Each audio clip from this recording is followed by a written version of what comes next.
How's it going, everyone? In today's video, I'll show you on how you can use the virus scanners in Upload CAD. So of course, the first thing that you want to do is to just go ahead and use something like a text downloader or maybe a network right here.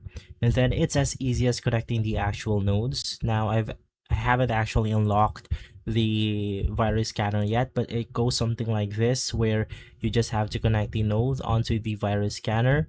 And then generally what it does, it basically boosts the output worth 4 times the value. So we could unlock the CPU and virus scanner node via research, and you could route your download files into the scanner first to split them at roughly a 50% rate. Once again, this will then output a clean files worth 4 times the value for uploading, while the bottom output yields infected files.